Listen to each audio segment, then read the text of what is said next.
T56 Om Andra sadar. Pukul 11 malam mereka sampai di rumah sakit yang ada di perkampungan tersebut dan rumah sakit itu adalah satu-satunya rumah sakit di kampung tersebut. Tante Mira yang melihat Ara sudah datang langsung bersujud di bawah kaki Ara sambil menangis terseduh-seduh. Ara langsung mengangkat kedua bahu tantenya untuk berdiri dan Ara langsung memeluk tantenya dengan air mata yang mengalir. Semua kesalahan tante sudah Ara maafkan sebelum tante minta maaf kepadaku, ucap Ara setelah melepaskan pelukannya. Soal kesalahan Sonya yang sangat fatal, tante tidak berharap kamu memaafkannya karena kesalahan itu sangat besar, ucap tante Mira. Aku sudah ikhlas memaafkan kesalahan keluarga tante, termasuk juga kesalahan Sonya, ucap Ara sambil tersenyum. Sekarang gimana kondisi Om Andra? Tanya Ara. Kata dokter untung saja Om kamu segera dibawa ke sini, karena telat sedikit saja bisa fatal untuk jantungnya, jawab Tante Mira. Lalu Sonya di mana Tan? Petik 2. Tante Mira terduduk lemas di kursi yang tersedia di depan ruang rawat inap dan refleks Ara ikut duduk di samping tantenya sambil mengusap pundaknya. Ada apa Tan? Tanya Ara dengan lembut. Om kamu penyakitnya kambuh karena Sonya Ra, hiks.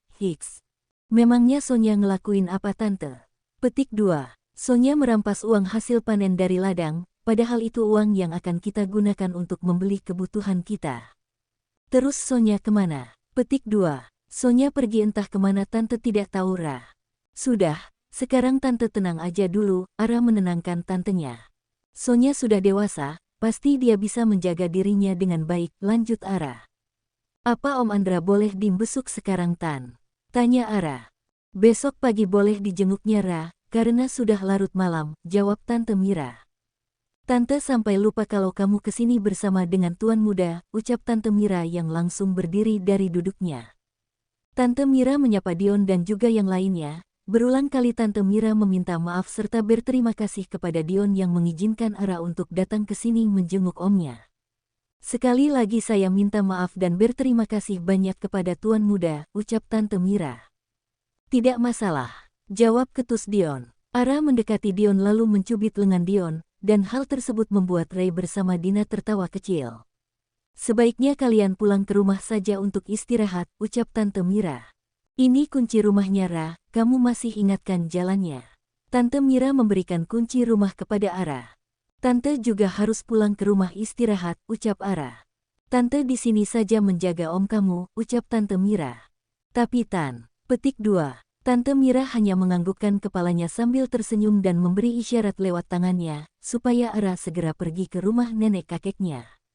Ara bersama yang lainnya menuju ke rumah nenek kakeknya, tetapi sebelum pergi Dion membayar semua tagihan rumah sakit Om Andra.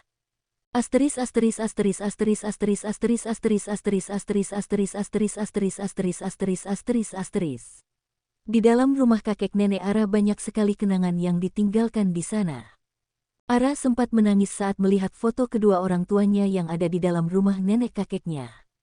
Di rumah itu tidak ada yang berubah sama sekali, bahkan bangunan lama itu masih terlihat kokoh meskipun hanya ada beberapa saja yang perlu diganti. Karena di dalam rumah tersebut hanya ada 3 kamar dan salah satunya adalah kamar Om serta Tante Ara.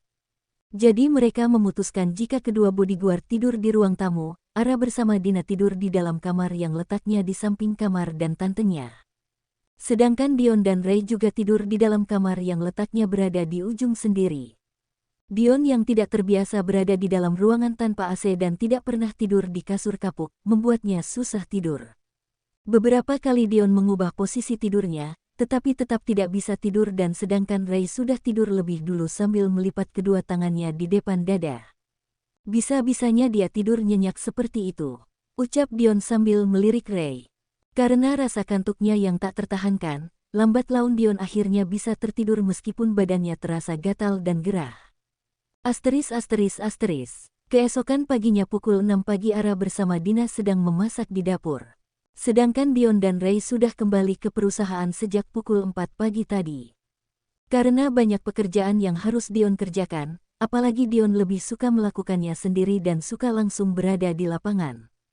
Rumah nenek kakekmu meskipun sudah tua, tetapi luas sekali ya Ra. Ucap Dina sambil menumis sayur. Iya Din, orang dulu kan rumahnya luas-luas. Ya tergantung sih Ra. Petik 2. Kita masak segini banyak buat siapa, Ra? Tanya Dina. Buat 2 bodyguard dan buat kita, sisanya nanti bisa buat Tante Mira, jawab Ara. Nanti aku temani ya ke rumah sakit. Petik 2. Gak usah Din, aku bisa sendiri kok.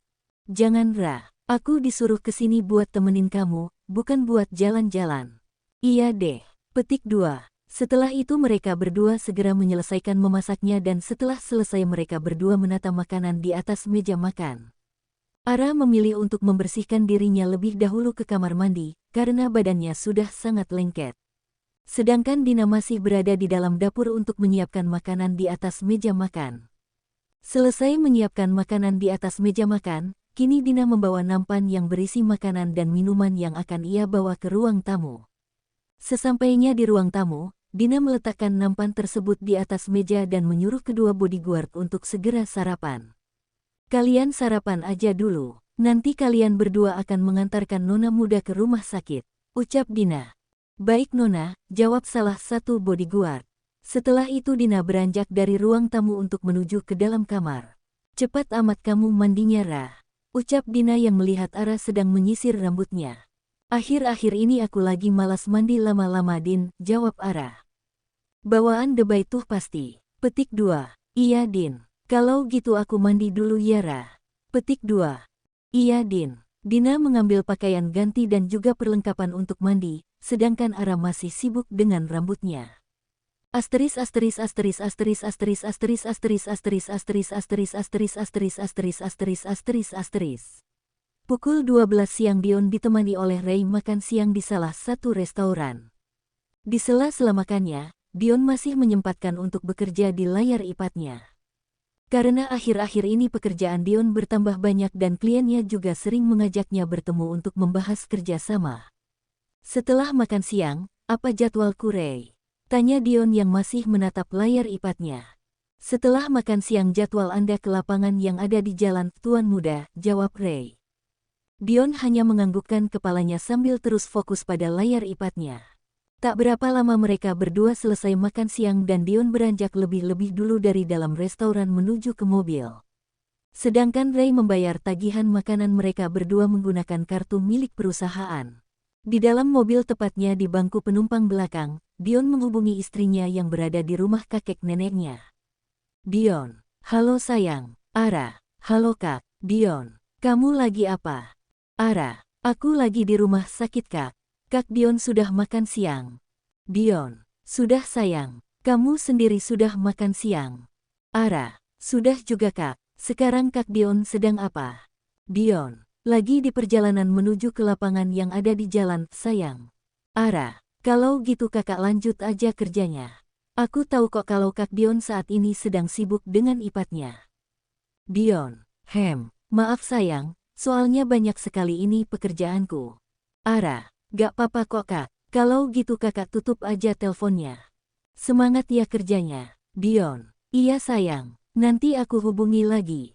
Ara, iya kakak sayang, tutut, asteris asteris. Setelah menutup panggilan teleponnya, Dion melanjutkan pekerjaannya yang ada di layar iPad-nya. Sedangkan Ara saat ini sedang menemani omnya yang masih belum sadarkan diri sejak kemarin. Ara merasa sangat sedih melihat kondisi omnya yang saat ini terlihat pucat dan badannya semakin kurusan. Ara bersama Dina baru saja selesai makan siang dan Ara juga baru saja selesai ngobrol dengan Dion melalui telepon. Sekarang Ara hendak masuk ke dalam ruangan di mana omnya dirawat dan Dina bersama kedua bodyguard Ara menunggu di depan ruangan. Sesampainya di dalam ruangan, Ara duduk di bangku yang berada dekat dengan ranjang pasien.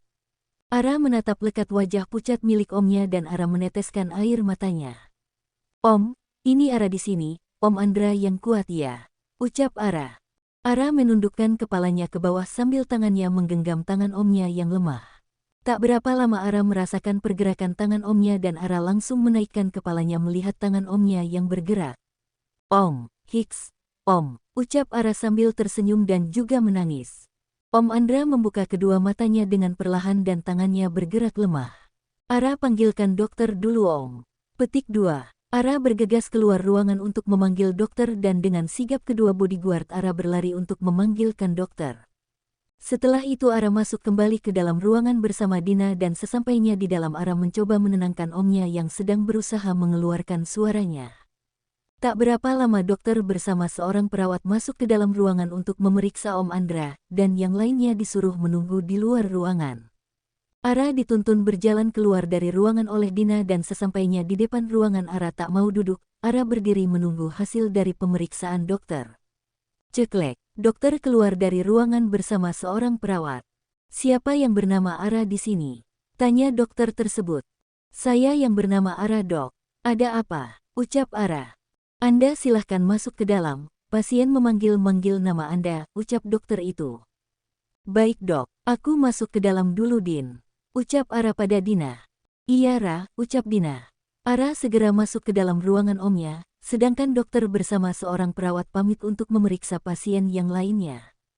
"Om Andra," ucap Ara sambil tersenyum berjalan menuju ke arah omnya. Saat Ara masuk ke dalam ruangan, Ara melihat posisi omnya yang di mana letak kepalanya agak ditinggikan sedikit dan bantuan oksigen di hidungnya telah dilepas. "Ara," ucap Om Andra dengan lemah sambil melambaikan tangan. "Ini Ara Om jangan banyak bergerak dulu ya," ucap Ara sambil duduk di kursi dekat ranjang. "Maafkan Om Ra," ucap Om Andra dengan sedikit terbata-bata. "Ara sudah memaafkan kesalahan Om sebelum Om minta maaf sama Ara," ucap Ara. "Ara juga sudah memaafkan semua kesalahan Tante Mira dan juga kesalahan Sonya," lanjut Ara. "Sekarang Om fokus dengan kesehatan Om ya. Ara di sini nemenin Om." Musa, apa?" tanya Om Andra. "Ara kesini sama Dina temen Ara dan dia ada di depan sama kedua bodyguard suruhan Kak Dion," jawab Ara. Musa, head. Om Andra menatap wajah Ara. "Ara sehat Om dan Ara sekarang lagi mengandung anak Kak Dion," jawab Ara sambil tersenyum mengusap perutnya. "Selamat ya," ucap Om Andra. "Iya Om harus cepat sembuh ya. Karena Om sebentar lagi akan menjadi kakek." Ara tersenyum sambil mengusap lembut tangan Om Andra dan Om Andra membalas senyuman Ara. Tak berapa lama masuklah seorang perawat sambil membawa nampan yang berisi bubur dan sejumlah obat untuk Om Andra. "Permisi," ucap perawat tersebut. "Silahkan Sus," ucap Ara. Karena pasien sudah siuman dan kondisi pasien sudah membaik dari sebelumnya, jadi dokter menyarankan untuk memberinya makan dan juga obat, ucap suster kepada Ara. "Oh iya makasih Sus, taruh di sini saja," ucap Ara sambil menunjuk nakas yang ada di samping ranjang. "Baiklah, minum obatnya sesuai anjuran yang tertulis di sini ya Non," ucap perawat. "Baik Sus, saya pamit dulu, permisi." Perawat tersebut pamit untuk pergi dari ruangan Om Andra dan Ara membalas dengan menganggukkan kepalanya sambil tersenyum. "Sekarang Om makan ya. Dari kemarin Om belum makan," ucap Ara sambil mengambil semangkuk bubur. "Supaya Om lekas sembuh dan diizinkan pulang," ucap Ara. Om Andra hanya tersenyum menanggapi ucapan Ara, setelah itu Ara dengan telaten menyuapi omnya hingga bubur tersebut habis tak tersisa. Di sela-sela menyuapi omnya, Ara menceritakan banyak hal yang membuat omnya tersenyum. Asteris asteris asteris asteris asteris asteris asteris asteris asteris asteris asteris asteris asteris asteris asteris asteris. Tante Mira sekarang tersadar jika selama ini dirinya telah melakukan kesalahan besar kepada ponakannya yaitu Ara. Untung saja Ara orangnya baik hati, jadi Ara tidak membalas semua kejahatannya dan Ara juga tidak melaporkan anaknya Sonya kepada pihak yang berwajib. Sekarang Tante Mira telah mendapatkan ganjarannya sendiri, di mana usaha suaminya yang bangkrut dan anaknya satu-satunya telah kabur dari rumah dengan membawa sejumlah uang hasil dari panenan kebun. Tante Mira telah berjanji kepada dirinya sendiri jika mulai sekarang ia akan merubah sikapnya dan tidak akan mengulangi kesalahan yang membuat hidupnya hancur. Sebelum kembali ke rumah sakit, Tante Mira mampir dahulu ke sebuah warung untuk membelikan makanan untuk Ara dan juga untuk yang lainnya. Untung saja Tante Mira masih mempunyai simpanan beberapa lembar uang, jadi ia bisa membelikan makanan untuk keponakannya itu. Tepat pukul 4 sore Tante Mira sampai di rumah sakit dengan membawa makanan dan sesampainya di depan ruangan Tante Mira disambut dengan ramah oleh Dina. "Di mana Ara?" tanya Tante Mira kepada Dina. "Ara ada dalam Tante," jawab Dina.